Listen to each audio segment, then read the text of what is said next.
Well, it's time to get a bite on the Texas bucket list, and this week we are in Austin to get some burritos and burgers at Jewboy.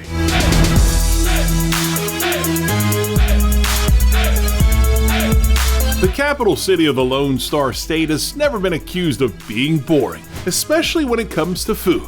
And when it comes to burgers and burritos, an eatery with a brazen name will make you do a double take. It's definitely like, Jewboy, what? I really didn't know what to think of it. Jewboy is that celebration of culture. It's the culture I was raised in the area I was raised in, with the things that I saw as I traveled the country. It all came together. Mo Pittle is the Jewish guy who started this restaurant, and before diving into his past, he wanted to show off his credentials. I often tell people this is my resume right here. Known for his hamburgers with a little Hebrew inspiration and burritos that bring in his El Paso upbringing, there's no denying that Jewboy Burger has been the go-to for grub since he opened his brick-and-mortar location in the middle of the pandemic. You've come a long way in 3 years. It's hard to believe sometimes. Mo graduated from UT back in 1996 with a degree in marketing. He was incredibly successful in the business, but after a few years, it just got to be boring. So he opened a food truck for fun. You could sit in a boardroom and spew acronyms all day. You know, let's discuss the ROI on Q2 and why the CRM is underperforming. Oh, you're just like, I want to hit myself sometimes, right? With food, the tangibility is so gratifying, man. You hand somebody a bag and they open it up and their eyes get big and they take a picture of it and they eat it. There's a ton of gratification that comes from all that positive energy, right? And it makes it easier to engage. It makes it easier to care about what you're doing. He's always just really excited to get people their food and to have them have a good experience. The fact that the owner cares and he's glad to see it, that to me makes a huge difference. Despite what you may have heard about me, I do compromise.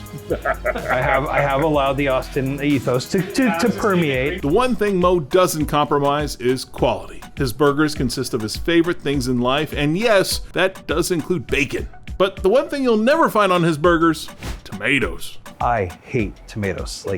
And all due respect to the people that grow tomatoes, fine people. And it's a fine vegetable for somebody else. For me, it's the devil's fruit. It's a vile, invasive, bitter fruit that just leaves its stain on everything. And so I dislike tomatoes. Okay, good to know.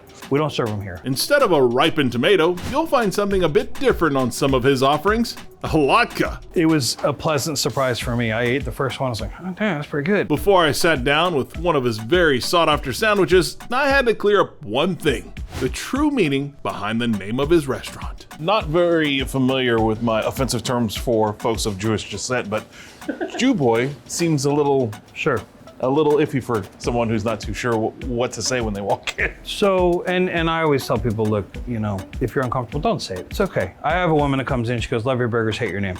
Certain terms age better than others. Certain terms are a little bit more malleable, I would think. I mean, there's terms that are just never gonna be acceptable, and we know this. The honest version, we used to use the term homeboy a lot when we were kids. It's a real common colloquialism amongst Hispanic kids. Hey, homeboy, que pedo carnal, and so my version of homeboy for a Jewish guy is Jewboy. I'm just a Jewish cholo. Okay. Again, if you're uncomfortable with it, I understand that. Sure.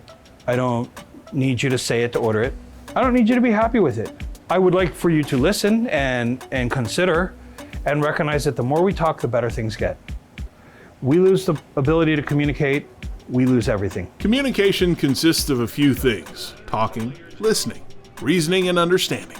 It helps if you have empathy or if you have a healthy habit for debate. The key is just don't be a jerk. This is a celebration of culture.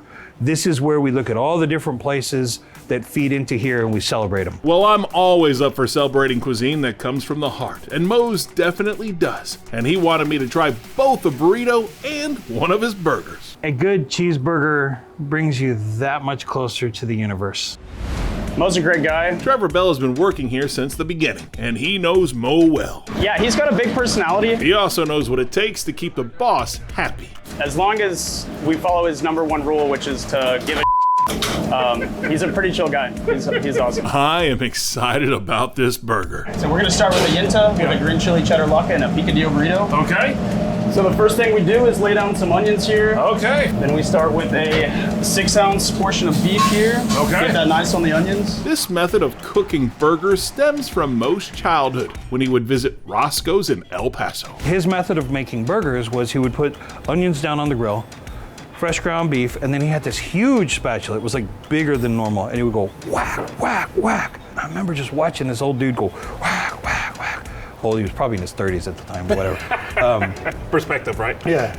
But I just remember, man, and I didn't like onions either as a kid. Nobody does when you're a kid. The burgers were really good. Just give it a good smash. Wow. A good spank. Do it once and do it right. Do it Yeah. the first time. Exactly. Never seen a burger so punished on the grill before. The burrito gets started with some pre-made picadillo minus the potatoes hitting the grill, while 2 kinds of cheeses get put on a tortilla. Queso and cheddar. Yeah, a little bit of both. Guess what's next? Necesito laca para picadillo. L'chaim! I mean, you only live once, so why not add a chopped onion and garlic latka, which is basically shredded potatoes that are fried up. My mom pitched a fit. Those are not latkes, those are hash browns. Once the picadillo is put in, the burrito gets toasted up. We just give it about 30 seconds. And let me go cheese that burger real quick. It's a quick burrito. Next, it's time to cheese up the burger. All right, nice little Star of David of cheese going on top. Keeping with the theme here. Once melted, the burger is placed on a potato roll with mustard, pickles, and lettuce. And no tomatoes. Yeah, what I heard. Throw on a green chili and cheddar latke, and I'm ready to party like it's Purim. Wasn't expecting a burrito today. Thought we were coming here for burgers, but a bonus burrito is always, well, worth a stop. I think that's gonna be cheesy. Oh, that queso smells incredible. Oh, man. If you eat fast food burritos, this will blow your mind. That is one bad burrito right there. That's awesome. I guess they could call it Heb-Mex, Hebrew Mex. Did I coin a new term? Maybe so.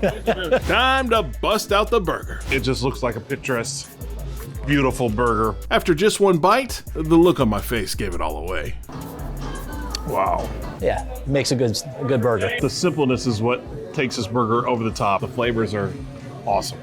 That mustard, those pickles, I mean, it's like a Texas, Jewish, Mexican burger. I think it's really neat to be able to have those unique flavorings and toppings. That is the pilliest bun I've ever had. You know what I mean? It's really soft. That's what I'm trying to say here, guys. It definitely has a different style than anywhere in Austin I've been. All I can say is oy vey. It's a classic Texas mix of cultures of old school burgers with a Jewish touch with green chilies and latkes thrown into the mix. So it's a nice melting pot. Well, if you're looking for one banging burger or burrito, coming to Jewboy in Austin is definitely well worth a stop on the Texas bucket list.